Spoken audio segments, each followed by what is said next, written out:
Welcome back. We are here live at Octane 2025 at the beautiful Caesars Forum. I am Mandy Logan, your host. I am joined now by Nitin Raina, the CISO for Thoughtworks. Thank you, Mandy. Good to be here. I am very glad you are here.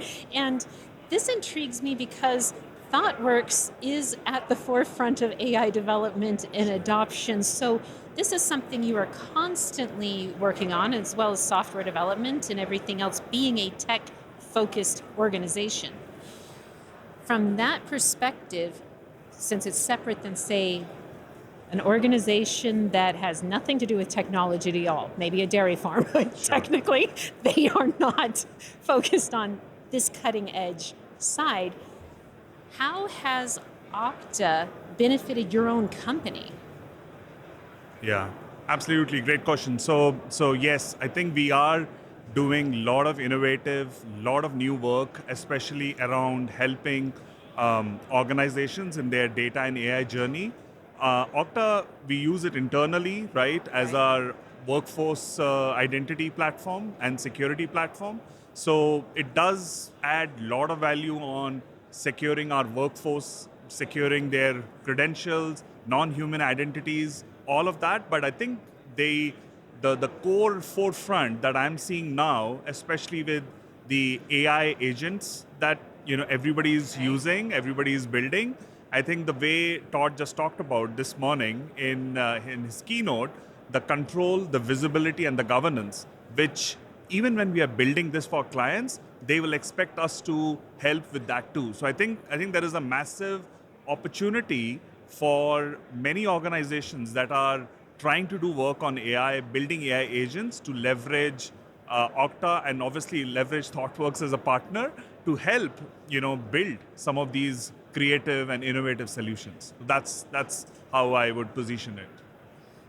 Well, and since you have been protecting digital identities for over 25 years,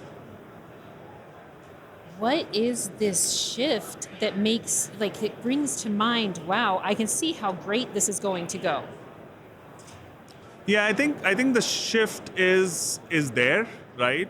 I think we started from the world where we need to have passwords, we need to have passwords rotated, more frequently. I've seen passwords being rotated every 30 days. Can you imagine how No. painful it would be for a user? And then MFA came in. Now we are talking about adaptive MFA. So it's just progressing, right?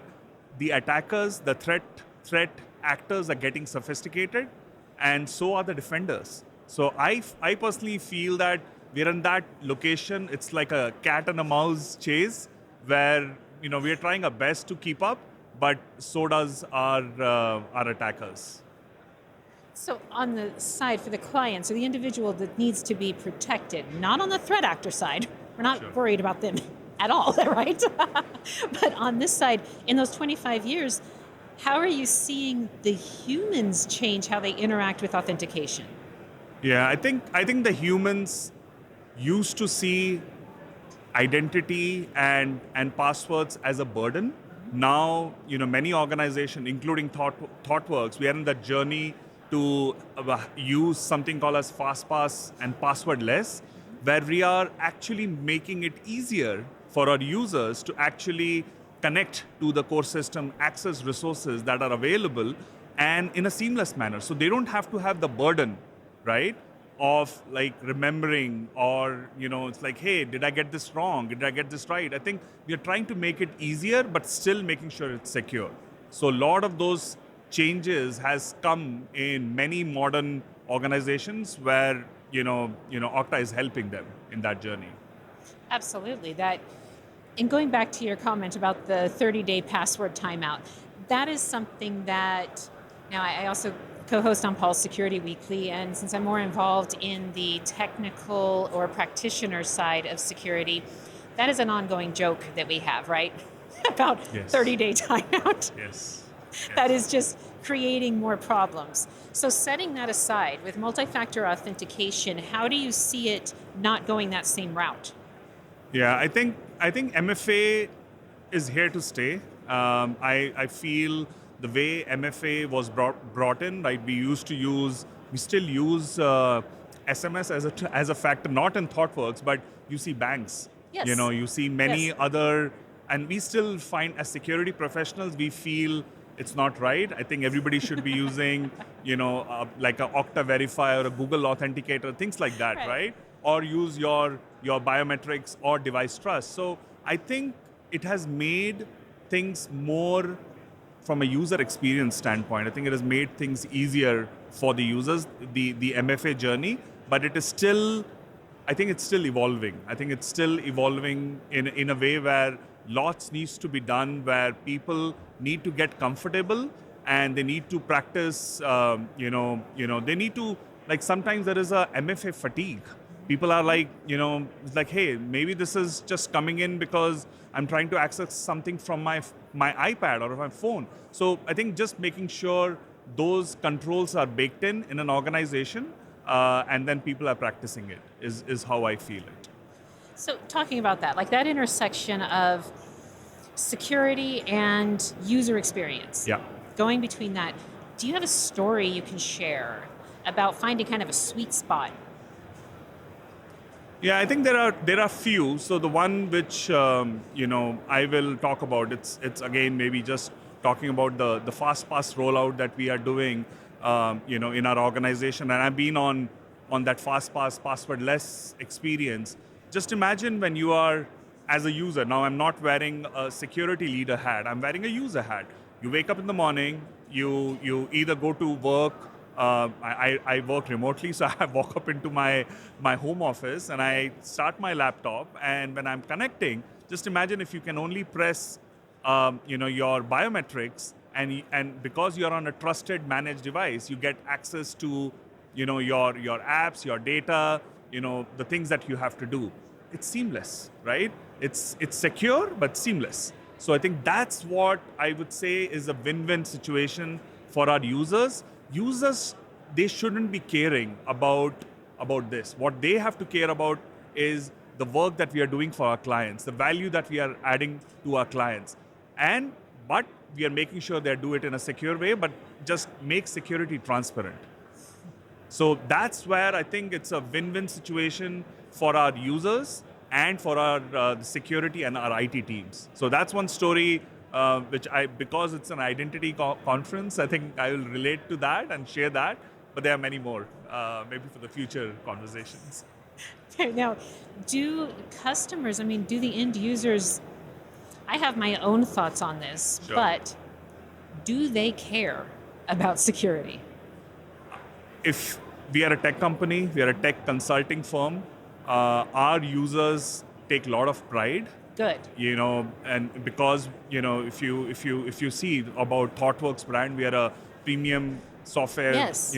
consulting and engineering and AI brand in the industry. We do care. We take pride in saying the work that we do, the software we built is secure. So our users are very obviously they are knowledge workers. They are very smart, Right. but they take a lot of care when they are building products for our clients. So we take a lot of pride in building them with training, with capability development exercises, awareness in a different manner. You can imagine having 5,000 developers in an organization.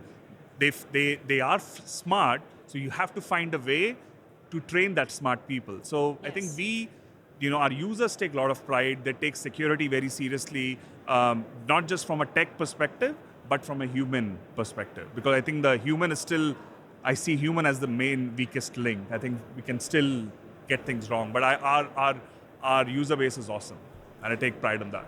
That's wonderful. I mean, that makes me think with having the sophisticated worker force that you have, that means that you are able to give back excellent data to Okta in their progress too. What do you find about your relationship in providing feedback to Okta that you go, wow, I really love how this has gone? Yeah, we do share. There are a lot of regular conversations we have based on. I wouldn't call them. I will call them security events. It would be wrong to say that nothing goes wrong in an organization. So whenever we have any specific security events where we felt like maybe this was something Okta could have done better or handled it, we capture those notes. We have a regular conversation with our, our technical rep, our engagement lead. I'm very active with the Okta group, so Yes. I have access to the leaders, and I'll even if something really bothers me, I will go ahead and talk to them. But yeah, there's a lot of back and forth dialogue happening all the time based on what we are seeing through our logs, through our experiences. We share that. Well, this is interesting to me. Now, being that ThoughtWorks focuses on so much cutting edge development, are you not seeing the actual very deep realities of how good deepfakes are getting? They are. What does that elicit in you when you see that? Yeah, it scares us. So I think the way in the last, I would say, 6 and 9 months, what we have seen, right, with generative AI Yes. being made available to anyone and everyone. So the cost or the time that a threat actor requires to try some of these things is become commoditized, right? It's very easy. So I think what is happening is we obviously are training our users to catch those before something goes wrong. But also there are technology coming in. I wouldn't name anything specific, but I think there are those trusted, verified sources where, and this is again, like the way you have MFAs, you will have attributes where, is this really Nitin speaking? Or is it, Yes. an impersonated, digital fake Nitin speaking? So I think there will be trusted, verified sources and signals that we can capture, and then we'll be like, yes, this one thing is trusted, and you don't have to pay. You have to just maybe integrate with those services. But that's where I think the future is going. Today, it's a lot of awareness and a lot of administrative controls. I think very soon there will be tech controls that will come in to manage this area. Well, I agree. I've been very focused more on hardware based or device based, like endpoint detection. Yes. That to me is where I go, I can only guess at what is coming, right? I can only guess at the tide of what is coming and the impact that deep fakes and generated disinformation causes throughout an organization. And looking at hardware or device-based possibilities for a solution is where my heart goes. Yeah. Yet I also see like for your company, for the Okta's customers globally, we aren't at that point. We aren't at the point of having deepfakes so cleanly detected Yes. that we can all relax. No, we cannot. I think we cannot.